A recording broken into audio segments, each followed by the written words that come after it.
Bonjour à tous pour ce troisième et dernier cours de psycho où nous allons aborder le socio-constructivisme ensemble. Donc on est bien dans les dernières pages de cours, celle-ci.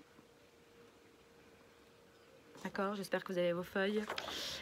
Ce sera plus facile pour suivre. Alors cette vidéo ne durera pas très longtemps aujourd'hui parce que c'est vraiment un travail que vous allez faire seul. Alors on n'est plus du tout ici dans le cours magistral, donc on l'a déjà vu avec Piaget, et on est vraiment dans la construction des connaissances par l'expérimentation et la découverte. Donc dites-vous bien que Vygotsky, c'est entre guillemets un cousin, on s'entend, hein, c'est imagé, mais à Piaget. Donc il part sur le même principe que la personne doit vraiment être actrice dans ses apprentissages, et que l'environnement social et culturel est très important. D'accord? Alors de nouveau, je vous ai fait la petite carte d'identité. Donc Vygotsky est un psychologue russe et professeur de psycho à l'UNIF à Moscou. Et c'est un précurseur du socio-constructivisme. Donc on parle souvent du socio-constructivisme de Vygotsky. D'accord? Donc il est connu pour ses recherches en psychologie du développement et plus précisément sa théorie socio-culturelle. Donc de nouveau à mettre en évidence. D'accord? Alors Vygotsky reprend les idées du constructivisme de Piaget, mais en y ajoutant vraiment un rôle social des apprentissages. Ce qui signifie que pour acquérir des connaissances, l'apprenant doit avoir une interaction avec autrui. Donc c'est la même idée générale que Piaget, mais vous rajoutez qu'en plus de ça, il faut être en relation avec autrui. Donc ici, c'est vraiment la phrase qui est ici, que je vous invite vraiment à mettre en gras et à retenir.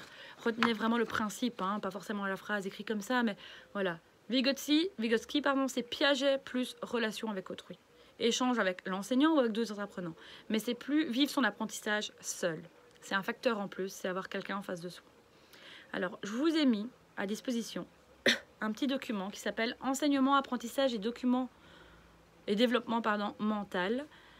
Et je vous ai donc ici mis quelques questions que je vais vous demander de préparer en individuel. Alors, pour bien faire, je vous aurais volontiers laissé en petit groupe, hein, franchement sans problème. Le texte est un petit peu soutenu, donc ne faites peut-être pas ça trop tard en soirée, peut-être bon, si vous avez des enfants vous n'avez peut-être pas le choix, mais à un moment en tout cas vous pouvez avoir le calme, d'accord?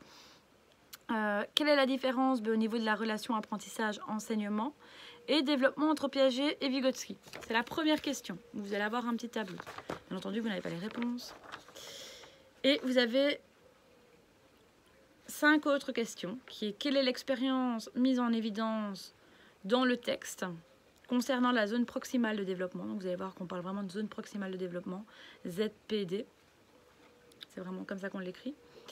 Et non, ce n'est pas une petite feinte. Alors, 2 enfants ayant un âge mental vont peut-être réagir de la même manière ou différemment. Donc ça, vous verrez. Ça peut peut-être vous guider un petit peu dans le texte, d'accord? Alors, qu'est-ce que vous en concluez de ça? Ça, c'est vraiment personnel, d'accord? Alors, je vous demande aussi de définir la zone proximale de développement. Quelle est sa spécificité? Quel est le rôle de l'enseignant? J'ai mis l'enseignant entre guillemets parce que c'est vrai que c'est vraiment une théorie de l'apprentissage, donc on est beaucoup plus tourné vers ce qui est scolaire, mais c'est également applicable, hein, et ça coule de source également, vous, lorsque vous êtes dans votre fonction d'agent d'éducation, donc d'éducateur, d'accord? Et y a-t-il un lien entre certaines matières et le développement? Donc c'est un texte un peu plus scolaire, mais je pense qu'il vous permettra d'y voir plus clair sur ce qu'est la zone proximale de développement. Alors, ce que je vous propose, c'est de le faire en solo. Maintenant, si certains d'entre vous, je sais pas moi, se contactent par téléphone ou autre et veulent s'entraider, franchement, il n'y a pas de souci. Pour cet exercice-là, j'ai vraiment aucun problème avec ça. Il y a vraiment, voilà. Maintenant, de toute façon, ça ne compte pas, hein, c'est pas évalué, donc ne vous inquiétez pas si c'est pas complet, on le reverra ensemble et je vous enverrai un correctif, d'accord? Alors, je vous invite à couper cette vidéo et de faire le petit exercice avant de continuer avec moi, qui va vous expliquer la zone proximale de développement. Alors, petit tuyau peut-être. Si vous avez du mal avec le texte, rien ne vous empêche d'écouter la fin de la vidéo et de revenir dans le texte après. Peut-être que d'avoir eu des explications avec un langage un peu plus familier, je vais dire comme ça, vous permettra de comprendre le texte également. S'il y a quelque chose qui pose problème, n'hésitez pas non plus à mettre un petit commentaire sur le forum. Normalement, je vous serais venue en aide au sein de la classe. Ici, malheureusement, c'est un peu particulier. Alors, la zone proximale de développement, cette feuille-ci. Alors, vous avez le dessin ici en haut, le petit rond. Alors, généralement, on représente la zone proximale de développement de cette manière. Et je l'ai déjà fait avec plusieurs de mes élèves, je trouve que ça fonctionne assez bien. Mais c'est pas complet. Donc, ça a ses avantages et ses inconvénients. Vous avez donc la première sphère, la zone de confort. Si on vous donne une activité qui en fait est déjà trop facile, pas de difficulté, vous le faites les yeux fermés, comme on dit. D'accord? Pour un enfant, on parle d'inculquer une leçon, un apprentissage. Ça peut être également, je pense, quand vous apprenez à faire sa toilette à un enfant dans un centre. Hein. Au début, vous n'avez pas lui demander de se laver entièrement tout seul, mais peut-être par étapes. Apprendre déjà à se laver le visage. Ensuite, on apprend à se savonner. Puis on apprend à se rincer correctement, etc., à se sécher. Donc ça peut être également dans des apprentissages de la vie courante. Donc vous allez avoir ce qui est trop facile. Vous allez donner une tâche à un enfant ou à un jeune, un adulte, ce que vous voulez, qui sera trop facile, qui sait en fait déjà faire. Donc il va avoir une zone de confort. Qu'est-ce que ça va provoquer? Il va s'ennuyer, grande chance. Ensuite, vous avez la zone du milieu, qui est, voilà, vous partez sur ce qu'il connaît, mais vous lui donnez un petit défi en plus. Donc il y a une petite complication. Donc c'est ce qu'il va savoir faire avec votre aide. Et c'est là que c'est important. Parce que la dernière grande zone autour, donc vous imaginez, hein, le petit, trop facile, le rond qui vient s'embriquer autour, comme ça, d'accord, ici, c'est la bonne zone. Et puis le grand rond autour, donc vraiment, hein, vous voyez ici dans votre petit, d'habitude je le dessine au tableau, c'est plus facile, mais là voilà. Le grand qui est en fait, c'est beaucoup trop difficile. Et même avec votre aide, l'enfant ne sera pas le faire. Vous sautez des étapes, comme on dit. Donc là, qu'est-ce qui se passe? Panique, inconfort, l'enfant ou le jeune, c'est plus possible. D'accord? Alors, pour que ce soit peut-être une autre manière que j'ai trouvé ici assez chouette de vous présenter, c'est le grand dessin qui est ici. Vous avez vraiment, la zone proximale, c'est soit c'est beaucoup trop facile. C'est la zone d'ennui. Et attention, on risque de ne pas s'engager parce que c'est tellement facile qu'on n'a pas envie de le faire. Ensuite, il y a la zone de confort. Donc c'est toujours dans le petit rond, ça, hein, les deux premiers. La tâche d'apprentissage est facile, mais voilà. Maintenant, on sait le faire tout seul. Mais il y a peut-être qu'un mois d'ici, on ne savait pas le faire tout seul, mais maintenant, ça va. Donc on risque de se désintéresser au bout d'un moment parce que, voilà, on sait le faire maintenant. Mais c'est pas non plus du 2+2. Ensuite, vous avez la zone d'apprentissage qui est mise ici en évidence. Je ne sais pas si vous voyez bien. Là, c'est la tâche qui est optimale. Donc, ça veut dire vraiment une réelle opportunité d'apprendre. Donc, c'est la zone idéale. Ensuite, vous avez le petit nageur qui commence à faire de la plongée. Il est dans une zone d'inconfort. Ça veut dire que la tâche devient un peu difficile quand même. Et même avec votre aide... il rame, d'accord? Donc au bout d'un moment, quand on a trop de mal, qu'est-ce qui se passe? On se décourage. Donc attention. Et puis il y a carrément la zone de panique totale, ici avec notre sous-marin.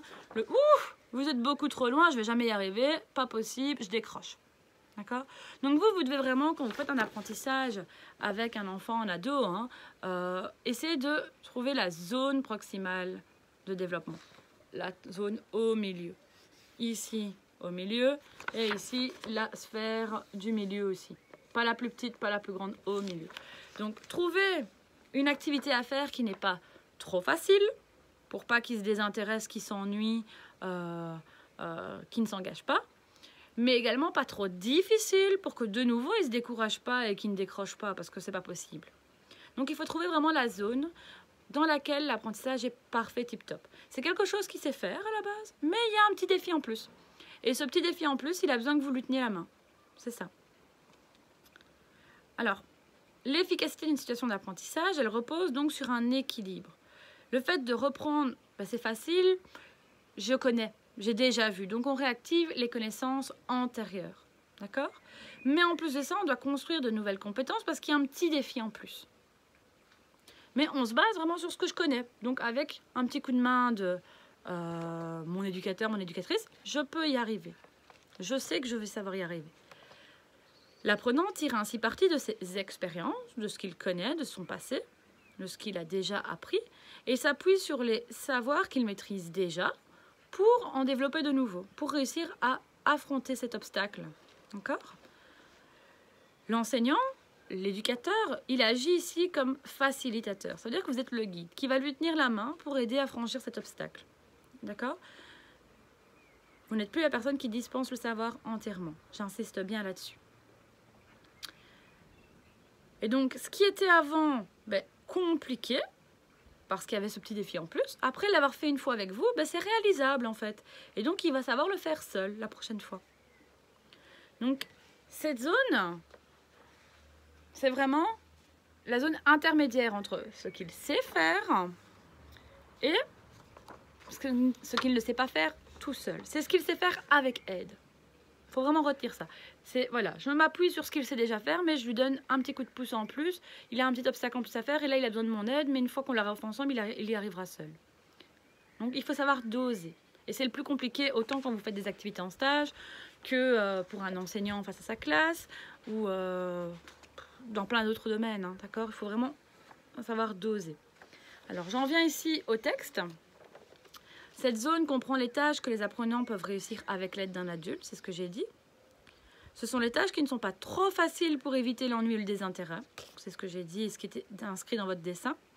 Néanmoins, les tâches ne sont pas non plus trop difficiles afin de ne pas décourager. Donc, elles doivent être d'un niveau de complexité supplémentaire à ce qu'il sait déjà faire, en fait. Donc, l'obstacle en plus, le petit défi. Et grâce à cela, avec votre coup de pouce, l'enfant sera capable de réaliser la tâche par la suite. Alors, la difficulté de cette démarche. Ici. La personne qui enseigne, je dis bien enseigne dans le sens autant en étant enseignant que éducateur quand vous enseignez un acte de la vie quotidienne, doit définir précisément cette zone. Et donc, comme je disais, il faut donner des tâches appropriées et c'est parfois pas évident. Donc, le maître doit favoriser les conflits socio-cognitifs. Ça veut dire quoi, les débats? C'est pour ça qu'on dit que il faut apprendre, par rapport à ce que Piaget disait, oui, il faut être actif, mais il faut apprendre en étant en contact avec autrui. Soit avec le prof, qui va être la personne qui va vous donner le petit coup de pouce, soit en groupe avec d'autres ados, d'autres enfants, avec des pairs, pour en fait qu'il y ait débat, qui est un « oui, mais moi, je suis pas d'accord. Moi, je pensais que... Moi, j'ai répondu ça. Oui, mais pourquoi tu as répondu ça? Oui, mais non. Moi, j'ai répondu ça parce que un tel.